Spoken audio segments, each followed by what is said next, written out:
Tonight on PBS News Weekend, 2 lawmakers shot in Minnesota, one of them fatally, in what Governor Tim Walz calls a politically motivated assassination. Then waves of deadly attacks between Israel and Iran continue as their most intense fighting in decades shows no signs of de-escalating. And on the same day President Trump celebrates the Army's 250th birthday with a parade, millions turn out nationwide to protest his administration's policies. This is not the America we know. And I think people are truly fed up and wanted to gather to say just that. In America, we do not have a king.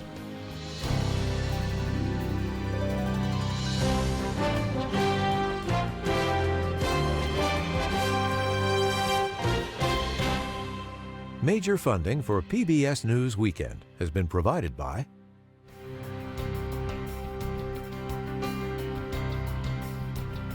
the ongoing support of these individuals and institutions.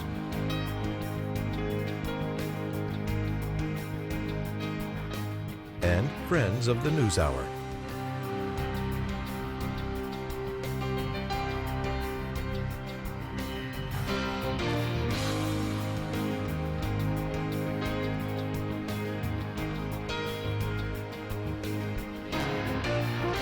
This program was made possible by the Corporation for Public Broadcasting and by contributions to your PBS station from viewers like you. Thank you. Good evening, I'm John Yang. We're following 2 big stories tonight. In the Middle East, it's been another day of deadly attacks between Israel and Iran. But we begin in Minnesota, where a person posing as a police officer killed a Democratic state lawmaker and her husband in what the governor called an act of targeted political violence. Former House Speaker Representative Melissa Hortman and her husband were fatally shot early this morning in their home. The gunman also wounded State Senator John Hoffman and his wife in their home. Both are expected to survive. Minnesota Governor Tim Walz called on Americans to stand up against political violence. Peaceful discourse is the foundation of our democracy. We don't settle our differences with violence or at gunpoint. Police are hunting for the gunman, who's described as a 57-year-old man. Police said they found in his vehicle a manifesto and a list of lawmakers' names, including the 2 who were shot. And the risk of political violence extends beyond Minnesota. In Texas, police warned lawmakers not to attend rallies at the state capitol today after receiving credible threats against legislators. Minnesota State Representative Lee Finke is a Democrat, first elected in 2022. Representative Finke, thanks for joining us. Tell me about Melissa Hortman was Speaker when you entered the House. Tell me about your relationship with her. Yes, Melissa was the Speaker when I was elected. She was a powerful, fierce leader who took being our leader very seriously, but she also was warm and made space for new members like myself who to come in and find our place in the caucus and under her leadership. Are authorities updating you on the investigation or what steps are being taken to protect you? Yes, we are getting updates occasionally from our local police, as well as, following the investigation in the media and from the Sergeant at Arms at the Capitol. Obviously, I don't want to get into the details of security, but do you feel safe? Well, I happen to be on the road, so I do feel safe. I've been in touch with all of my colleagues. We are all in various states of shock. We know that there was a list. We know that this was planned. We know that this was methodical. And I think everyone is terrified, which is the point of political violence. It is to create fear, and it has done so. What do you think of the state of political discourse that it's come to this, that people are attacking lawmakers? Yeah, I think it's obviously we have crossed into some kind of deep end of politics here. Melissa was a wonderful and bipartisan leader in the state of Minnesota. She was a beloved figure, even by some of our Republican colleagues, and that she was the target of this, and that she has now been killed by political violence. I mean, it is a signal that whatever is happening in this country, it is going in the wrong direction. It feels like the start of something, unfortunately, not the end of something. And I think we all need to reflect upon how we got here and how to avoid getting even further down this road. The start of something rather than the end of something. How can we prevent this from going farther? I think we have to view our neighbors as our at least compassionate community members, if not our friends. We do this work. A lot of us do this work and feel like targets all the time, myself included.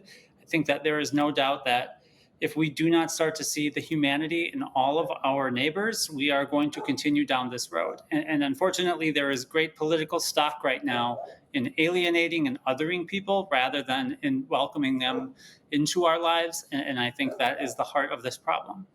Senator John Hoffman had listed his home address on his website. And obviously, you want to stay in touch with constituents. You want to be able to have constituents reach you. But has this given you, do you think, are you rethinking how you do things? Yes, I've been many public officials list their home address on their, when they file to run for office.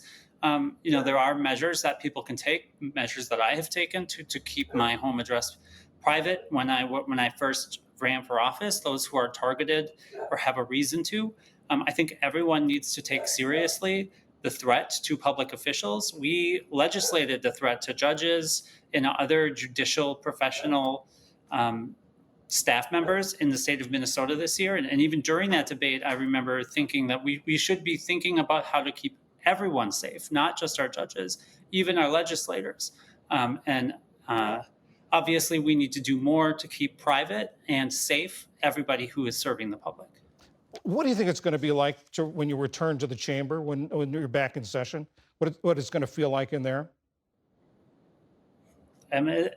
It's almost unimaginable to me to think of being a member of the DFL House without Melissa as our leader. She's fierce. She's frustrating. She has held our caucus together through everything that we have faced.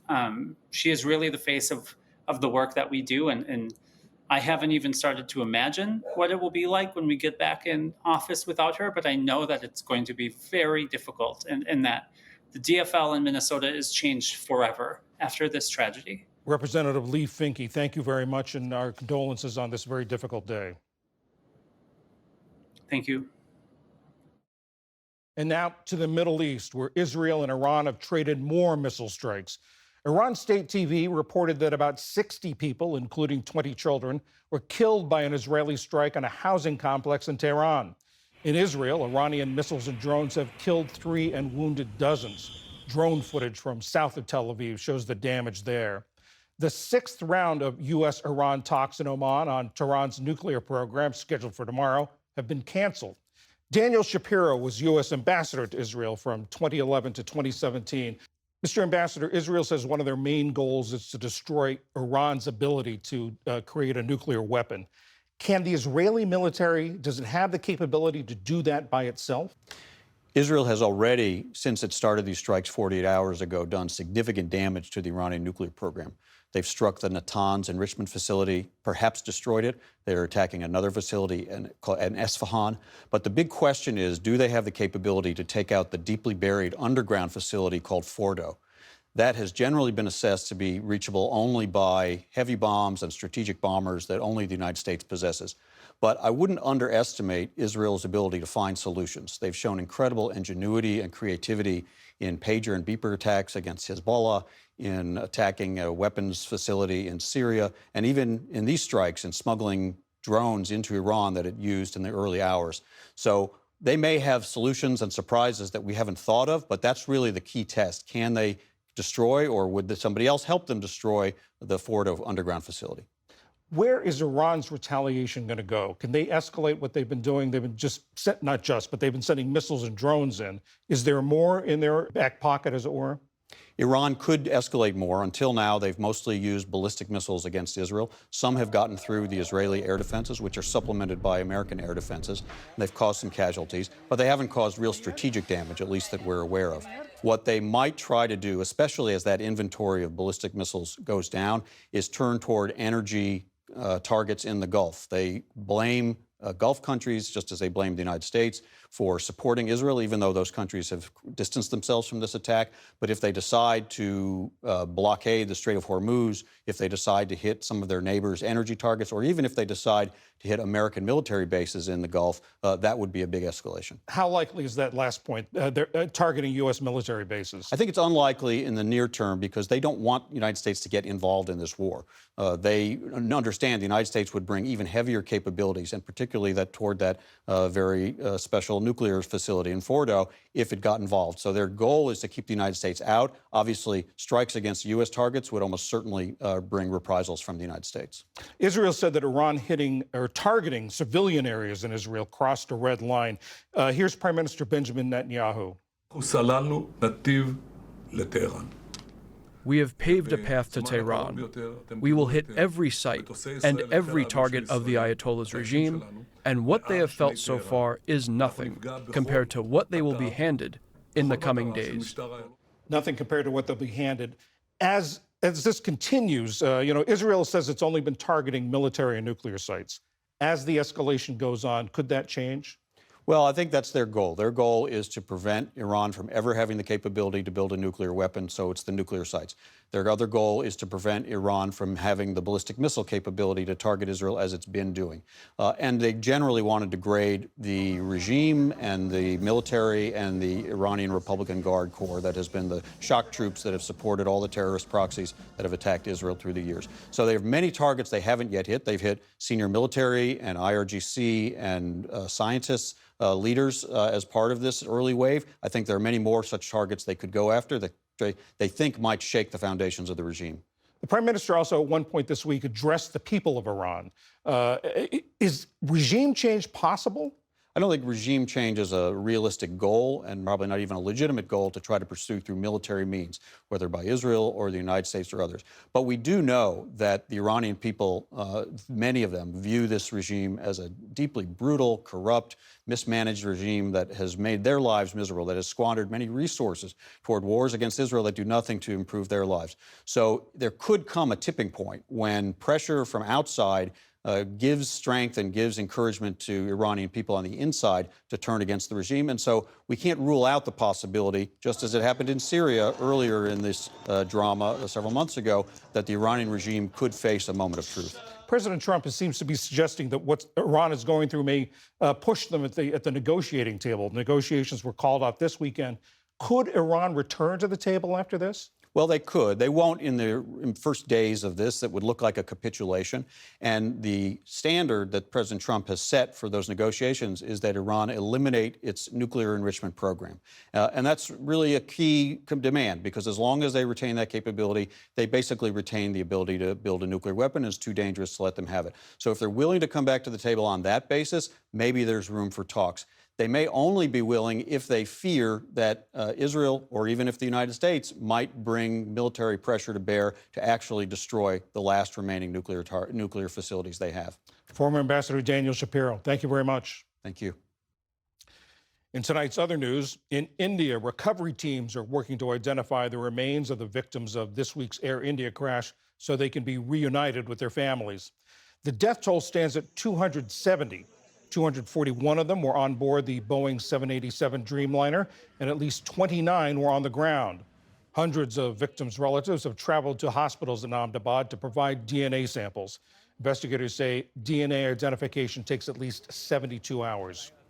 Israeli airstrikes and gunfire blame for the deaths of more than 24 people in Gaza.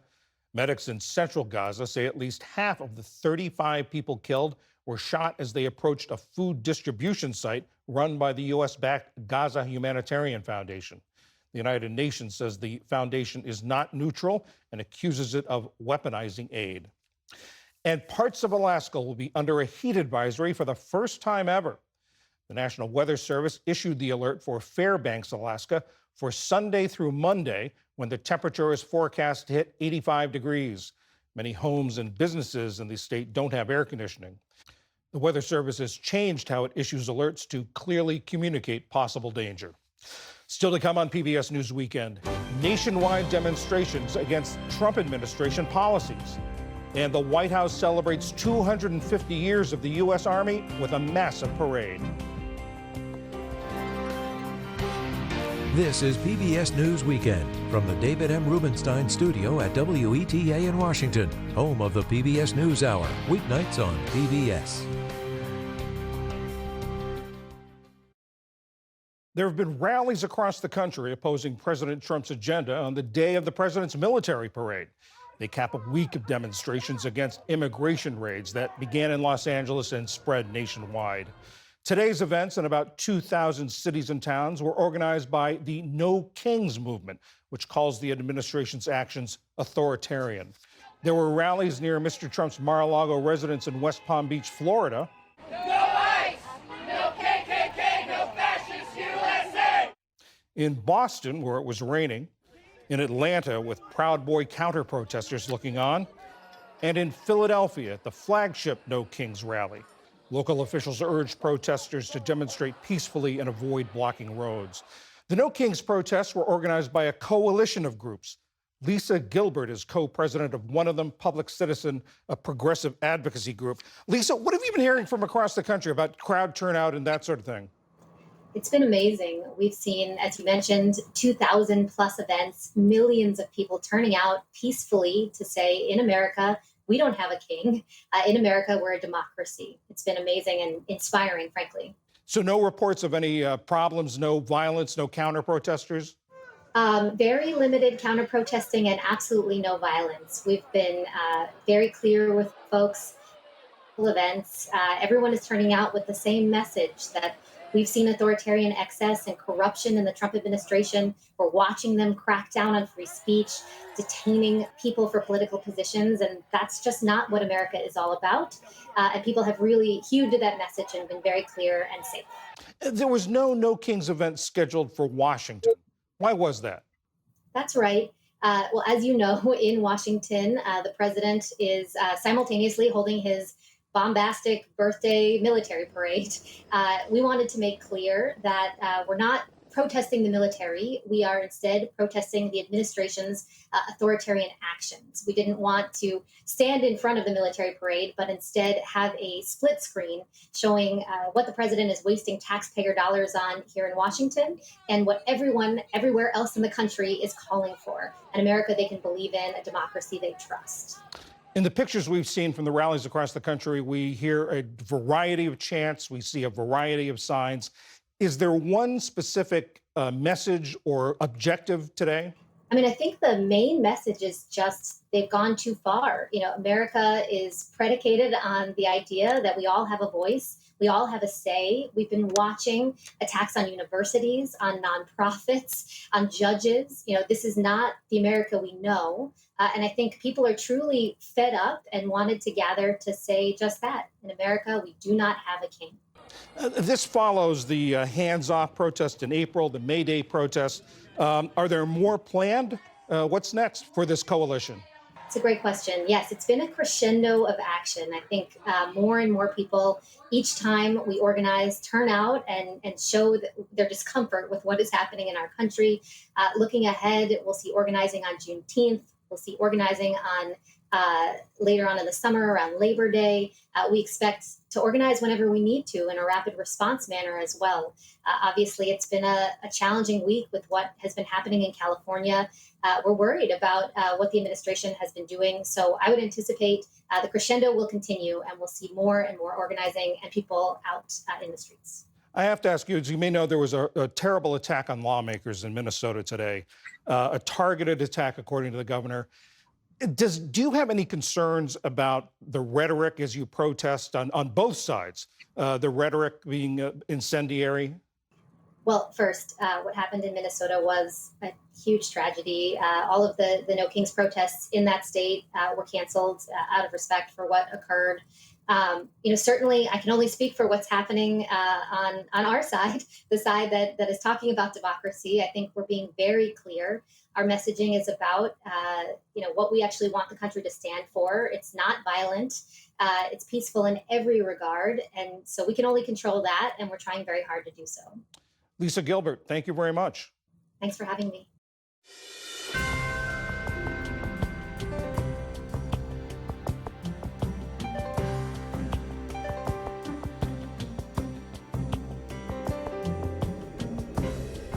There's a big parade in Washington, D.C. this evening. On the streets, tanks and thousands of soldiers. In the air, flyovers and parachute jumps. And for taxpayers, a big price tag, as much as $45 million. It's all to honor the Army's 250th anniversary today, which is also President Trump's 79th birthday.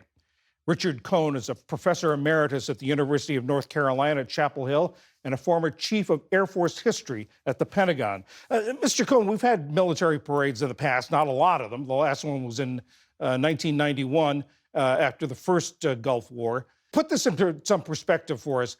What have the sort of the tone of military parades been like through history, and how does this one fit into that context? Well, most of the military parades have been to celebrate and commemorate war or battlefield victories of great historic meaning. Now, this one's a little unusual because it's an important commemoration of 250 years of the Army's contribution to American defense and American society. And now it's been linked to President Trump's birthday, which I think is unfortunate, but nevertheless the case. Republican Senator Rand Paul of Kentucky has said he's concerned about the message this parade is going to send, that it may send the wrong message. He said this is more fitting for North Korea or the former Soviet Union. What do you say to that? What's your reaction to that? Well, I can understand because in a sense it's those parades and commemorations are always meant to buttress the power and the place of autocrats in their society, and linking this to President Trump smacks of that. And also, most of our parades are of the people involved in the military and not of hardware. Flyovers, yes, for events, but we're used to those in sporting events and so on. So this one's really quite unusual. The president says he wants to show off the best army in the world, that he wants to show the world the might of the United States. What do you say to that? Well, I think that's redundant. I mean, the world knows of our military power, and the American people do too, and they also know of the great success that this army has had in battle and in wars over many, many decades and even over 2 centuries. So I don't think that needs to be brought to their attention. And the attention, given what's going on in Los Angeles and given the president's threats, are really not the way we have commemorated our military. What message do you see this parade sending, both at home and abroad? Well, I think it sets the message because of President Trump's kind of making it all about him as much as he can. I think it communicates some weakness of the United States, the weakness of its leadership, the necessity to display equipment, much of which I think in future warfare might not be as effective as it's been in the past. It's really, in a sense, disgusting. And I can understand Rand Paul's and many other people's doubts about the wisdom of having such a parade for one of our 5 services. President Trump likes to appear with the military, it seems. He does a lot of things with military. They gave a speech at Fort Bragg recently. What do you make of the way the president interacts with the military? Well, he interacts with the military really at a distance. He tries to link himself to it, even though he'd never served. The real bottom line is that he has been politicizing the military.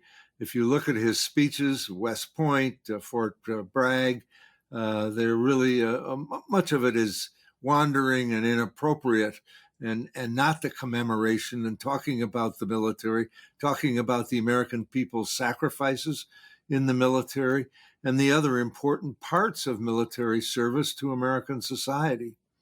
Richard Cohn, thank you very much. My pleasure. Thanks for having me on the broadcast.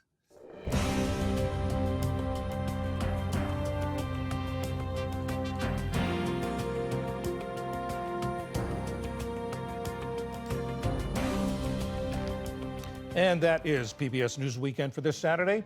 I'm John Yang. For all of my colleagues, thanks for joining us. See you tomorrow. Major funding for PBS News Weekend has been provided by In 1995, two friends set out to make wireless coverage accessible to all. With no long-term contracts, nationwide coverage, and 100% U.S.-based customer support. Consumer Cellular. Freedom calls.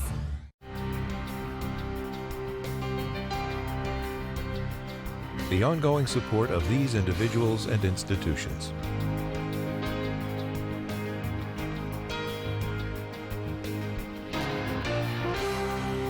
This program was made possible by the Corporation for Public Broadcasting and by contributions to your PBS station from viewers like you.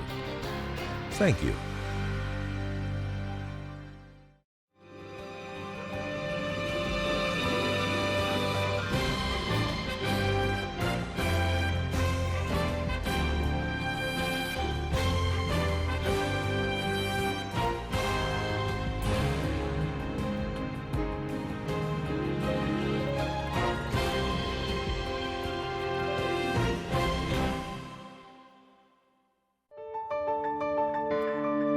You're watching PBS.